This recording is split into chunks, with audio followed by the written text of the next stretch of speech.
Mic check 1 2 1 2. What's good, YouTube? Y'all know what it is, man. It's your boy Tank be chopping, and we back with another haircut video. So check it out, man. What we gonna be doing on this cut is a number 5 on top and a mid drop fade. So I'm starting off by taking my wall Boppr clipper. I got my number 5 guard on there, and I am gonna go over the top a good amount of times. FYI, guys, if y'all want to purchase this clipper, you can go to wallpro.com. Use my discount code TANK15 on that website, or you can go to fwbarbersupply.com and use that discount code TANK10 on that website.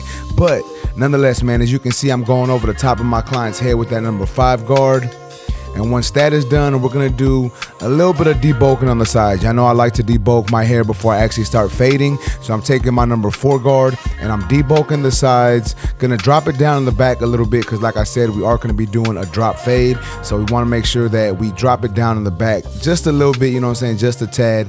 And we're gonna debulk the sides, do all this before we actually start blending. I like to debulk my haircuts before I actually start blending because it gives me a clean canvas, right? Like now I know I only have to blend until number 4 instead of thinking about blending all the way up until number 5. However, I am gonna come right below this with my number 3 guard. So I'm gonna switch to my number 3 guard. Here is my number 3 with the lever closed. Once again, guys, coming right below what I previously did with that number 4 guard. So once again, you can call this debulking, down fading, whatever you want to call it, you know what I'm saying? All I'm trying to do is make it easier for me when I start blending. And I find that using this technique, debulking with a 4 and a number 3 guard, really works for me. It makes it easier for me and it makes my haircuts a little quicker and it makes me move, you know, like I said, a little quicker and more efficiently. So once again, 3 guard, still dropping it down in the back. Want to create that initial shape for this haircut.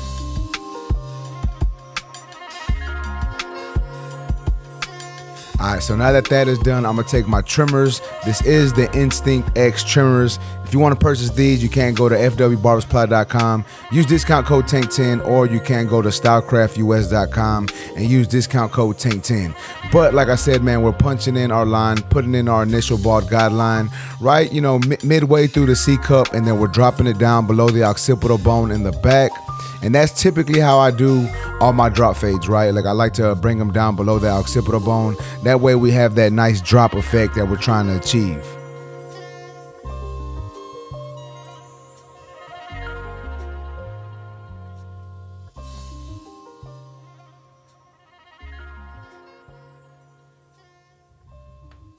All right, so now that we're done with the trimmer, what we're gonna do is we're gonna follow that up with the shaver. I am using the shaver on this haircut. I use shavers on 99% of my haircuts. Only time I really won't use a shaver is if they specifically ask, or if it's like a little kid and he's just moving a lot, and you know, I'll just do it with the trimmers. But 9 times out of 10, I'm using that shaver, man. That just helps keep the haircut lasting a little longer. But now I'm gonna go ahead and go in with my wall Bopprs once again, lever open, setting in my next section. So we're coming up about 1/2 inch or so, and I'm following that shape that I created with my trimmers, but I'm just bringing that line up about 1/2 inch or so with the lever open, right? And then once I get this done, I'm gonna go over it a couple times, make sure everything is down to that length. Then I'm gonna adjust my lever closed and come right below that. And then once I do that a couple times, I'm gonna adjust my lever all the way closed and start attacking that bottom line in this section. And then I'll go in there and detail a little bit. You know, I'm doing a little bit of lever play just to make sure that this part of the blend is nice and buttery and nice and smooth and just has a nice transition. All right, so now that that is done, I'm going in with my number 1 guard, lever open, setting in my next section. And same thing, guys, we're coming up about 1/2 inch, maybe a little less than 1/2 inch on this one, but we're still following that same shape, meaning we want to make sure that we're dropping it in the back. Obviously, we don't have to drop it below the occipital bone, but we want to follow that same shape. So that's what I'm doing here, going over it a couple times, and then I'm gonna move on to my number 2 guard, lever open. And this number 2 guard, lever open is basically gonna blend into some of that work that I did earlier. You remember I debulked with a 4 and a number 3, so a 2 guard open should blend into that number 3. And as you can see, it's not leaving any harsh lines. So I'm gonna go ahead and close my clipper and start to come right below that. And once again, it's not gonna leave any harsh lines. It's just gonna soften this line a little bit, and it's gonna allow me to go in with my 1.5 guard to really try to bring this blend, you know, start bringing it a little more together. So here is that 1.5 guard. Lever is closed. Only times I really open my 1.5 guard is if I'm doing some detail work or I feel that I need to hit up some darker areas. But most of the time I just go in with it closed, and it basically blends into my number 2 guard pretty good. So I really don't have to worry about opening and closing that 1.5 guard. But as you can see, we're just going over this part of the haircut with that 1.5. He does got a little dark spot right here where I'm attacking now. That's why I'm adjusting my lever a little more, just because that dark spot isn't really looking the way I want it to look just yet. So I'm trying to do a little bit of more detail in that area. Now here is my half guard, lever open, and I'm gonna start attacking this last line that I left, you know what I'm saying? So we're going in with it open, coming up, using the corner of our clipper, and then I'm gonna start to adjust my lever closed little by little, really just trying to attack this line, trying not to come too high into the blend, because then it is gonna raise the blend higher. So we're really just trying to attack that line where it's at, but we're closing our lever little by little, just attacking that line. And as you can see here, I'm using corner blending, and the reason for that is, once again guys, this part of the haircut, you know, he's got a little darker area, his hair is a little more thicker there, so it is a little challenging to blend that in. So we're gonna have to manipulate our clipper and use different guards to get that part of the haircut to blend in and just give a better look than what we have now. So that's why I decided to go back to my 1.5 guard. I needed to you know, basically just do some more detail work and try to blend that out a little bit more.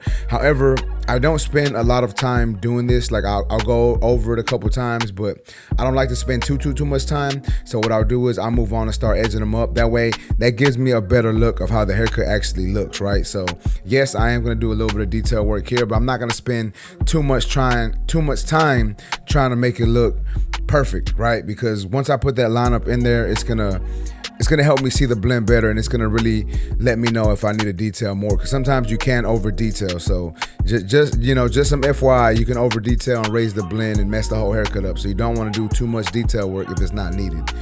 But as y'all can see here, I'm taking that wall high vis trimmer, setting in my my lineup. As you can see, I'm lining him up, trying to give him a nice sharp line, hitting that vertical bar, trying to be careful in that corner, man. That corner can be tricky, especially if you don't have like a sharp blade or a blade sharp enough to get those corners. Sometimes it gets hard to hit the corner of the lineup. So that's why I like using these wall high vises, man. They really work really well, really take hair down. You know, when it comes to lining up, I think they line up really good. But now that that is done, man, you saw me put the C cup in there also. But now I'm gonna go back to detailing this dark area. As y'all can see, once again, that fade it looked good, but it just didn't look as clean as I wanted it to look. So that's why I'm going in with that 1.5 guard again, just doing a little more detail work. And as you can see, I think the blend is actually starting to look a little more better. Like I said earlier, man, it already looks good, but it's looking better now that I'm doing some more detail work. So that was my 1.5 guard. Here is my 1 guard open and then closed. And then I'm gonna just start attacking this bottom section once again, just doing a little bit of detail work with my lever closed, trying to, you know, adjusting my lever as needed to get this part of the blend to look nice. And you gotta make sure you go in detail, man. Like I always do my fade, line them up, and then go back in detail, because the detail work is really gonna make that blend just come together and look a little more blurrier, you know what I'm saying? So now that that is done, we're gonna go ahead and line up the opposite side. Obviously, it's faded already. I didn't record me fading it. Once again, guys, when I cut my client's hair, I try not to leave them in the chair too long. So that's why typically on my tutorials, y'all really only see me blending in one side. I don't want to take too much time recording, you know, because sometimes recording can take you a little bit of time. So nonetheless, man, we faded in that side, and now we're going into lining them up on this side also. Same thing, man, punching in that C cup, making that C cup look nice and sharp, nice and curved, hitting up that vertical bar, line up this side, you know, the whole 9 on this side, making sure that it looks right, man. And I did hit him with the straight razor at the end of the haircut. However, I didn't record it, but I did hit him with the straight razor. And then on this side, he likes to have a little part. You know, he either does this, or here recently he actually changed to the DJ screw part. I don't know if y'all know what the screw part is, but it's a hook on, you know, on top of the head. But nonetheless, man, I'm hitting him with this little part because once again, this is what he's been getting for a good amount of time, you know what I'm saying? And we just hitting him with that part, taking my time, making sure I get that line as sharp as I can get it. But yeah, man, that's basically the blend. As y'all can see, that blend looks better. Haircut looks nice. You know, y'all let me know what y'all think, man. But check it out. We're just hitting them with that trimmer once again, trying to get that to look nice. But check it out, man. This is the finished product. Y'all let me know what y'all think about this haircut in the comment section. If y'all like this video, please make sure to smash that like button. Also, if you're new to my channel, make sure to subscribe one time for your boy. Remember, guys, if you're in the Houston, Texas area and want a haircut from your boy, you can go to my website, tankbechopping.com. You can book there. Also, if you want any discount on tools, you can go to fwbarbersupply.com. Use my discount code TANK10. But with that being said, man, that's basically it for this video. Y'all know what it is, man. I appreciate y'all for watching. Until next time, let's go.